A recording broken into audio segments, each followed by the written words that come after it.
Auzubillahi minash-shaytanir-rajim. Bismillahir-rahmanir-rahim. Rabbi shrah li sadri wa yassir li amri wahlul 'uqdatam min lisani yafqahu qawli. Rabbi zidni ilma. The topic that we are going to study today is cytoplasm. As we have discussed earlier about the cell membrane and cell wall being the outermost structures which are present as the structural components of the cells. Similarly, we have got two more things which are important functional as well as structural components of the cell. The number one that is being discussed is cytoplasm. Today we are going to learn about cytoplasm as a structural component of the cell to understand the percentage of different components according to their need and functions which are present inside the cytoplasm. Then we are going to learn about important functions of cytoplasm with reference to their organelles and the bonds which are present in it. At the end of the day, you guys will be able to understand the role and importance of cytoplasmic contents, and then will you be able to explain the reasons behind presence of water in cytoplasm? Then the answer is yes. Because we have learned about that cytoplasm is mainly having water, and the water is the basic component which is actually providing the base for multiple cytoplasmic reactions or the metabolic reactions. First of all, if we go into the details of cytoplasm as compared to other things which are present in it, the inner of the cytoplasm is known as endoplasm. And why it is called as endoplasm? Because it is something which is present inside the cell. So endoplasm is something which is actually a combination of two words. The first one is endo, which means inside, and the plasm. And plasm is the word that describes any living content of the cell. Then if we talk about the cytoplasm, it's actually a jelly-like fluid that fills a cell.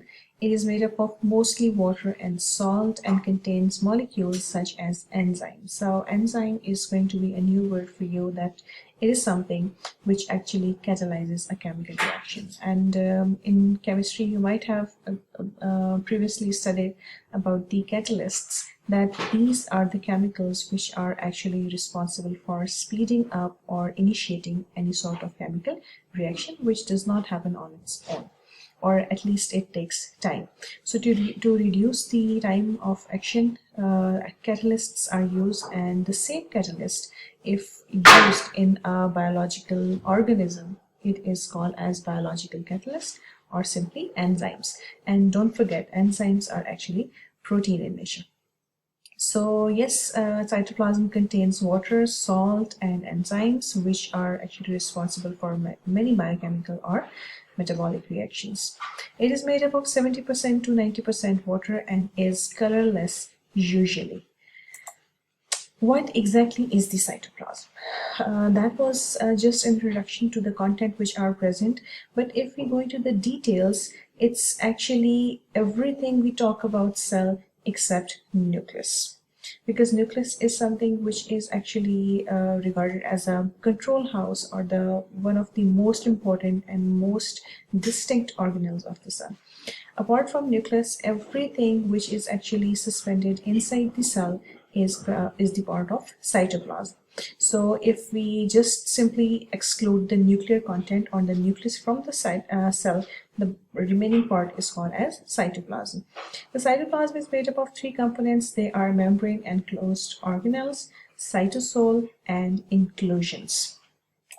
First of all, what are membrane enclosed organelles? Don't forget, when we talk about the membrane enclosed organelles or the bodies, that means we are talking about a eukaryotic cell, because that is the one of the major differentiations between eukaryotic cells and prokaryotic cell.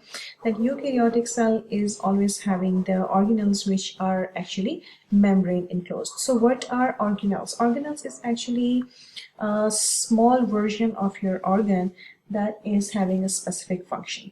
In case of larger multicellular organisms, when we talk about the organ, that is actually a combination of tissues. But don't forget, we are talking about a cell, a single cell. So that is something which is present inside the cell is actually smaller than its own size. So these organelles are named under the name of organs just because they have a special function. So these are distributed throughout the cell cytoplasm. They are each specialized to perform a different function. Organelles are suspended in the cytoplasm. Now the word suspension, that means it is actually not having a very much fixed position and they are not able to move freely. So there is an in-between situation in which the organelles are actually able to slightly move on, staying on their original location. So they are actually suspended in a fluid-like structure. So that's why they have slight movements. Then you can see, if I'm talking about the cytosol, that which is the next part of the cytoplasm, you can see there is the same thing actually differentiated into different colors. The first picture named as A is showing all the organelles which are present inside the cell, most of the organelles. That's mitochondrion, peroxisomes, Golgi apparatus, endoplasmic reticulum, vesicle, nuclear envelope, and lysosomes. And if we just ignore all these organelles, the remaining part in the picture B is actually shown in blue. And that blue part that is excluding the organelles, which remains as a fluid content of the cell, is called as cytosol. So when we go into the detail of the cytosol, it's a gel-like substance that is enclosed within the cell membrane that is not held by the organelles inside the cell. It's a complex mixture of cytoskeleton filaments, dissolved molecules in water. It is the site of many chemical reactions that are fundamental to the cell's existence. So previously we have talked about the cytoplasmic contents, that it is actually having the organelles which are suspended inside a jelly-like substance. And that jelly-like substance, that fluid substance in which organelles are actually suspended, that fluid part is called as cytosol. And don't forget, when we talk about cytosol, it is actually 70 to 90% water. And in that water, obviously, it's not a pure water or simply plain water. Rather, it is containing many type of ions and molecules and salts which are present in the form of a mixture.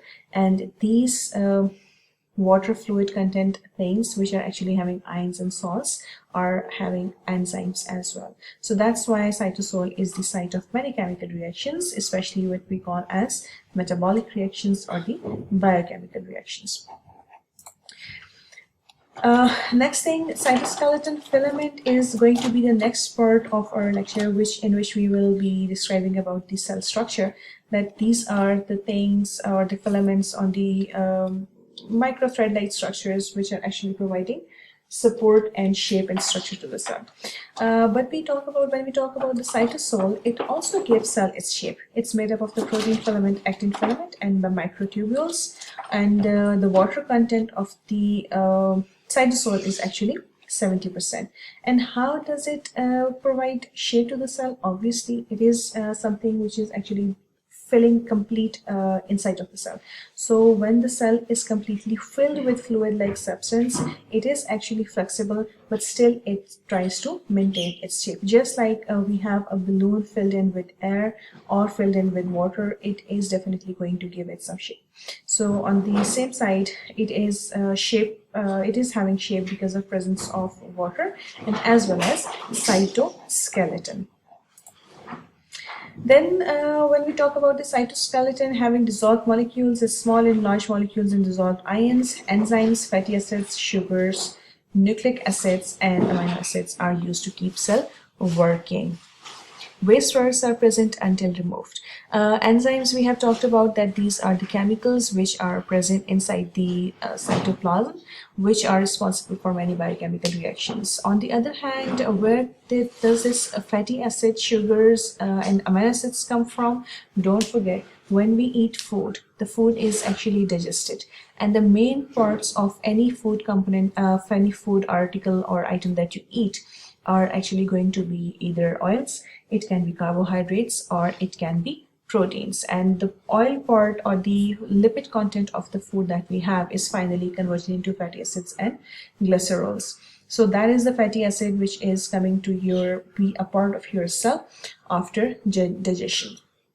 Then you have sugars, that is actually the last part or the simplest part of your carbohydrates, which are dissolved and which are transferred to the cell after being digested. And similarly, amino acids are coming from the protein source. So all of these things are actually responsible for keeping the cell working, and the waste products are present until they are removed.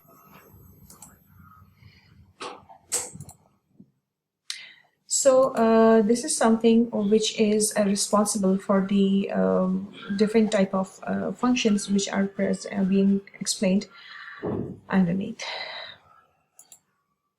Next is the function of the cytoplasm. As we have previously discussed, it has cytosol, which is responsible for many chemical reactions.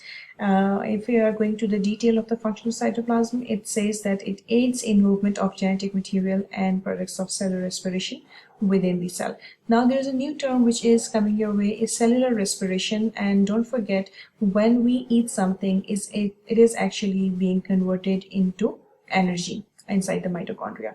So every sort of chemical reaction in which the food is actually being converted into energy, the processes are taking place in the cytoplasm. Then it helps to fill out the cell and keep organelles in their place, and that is because of its fluid nature, and which is actually semi-solid structure.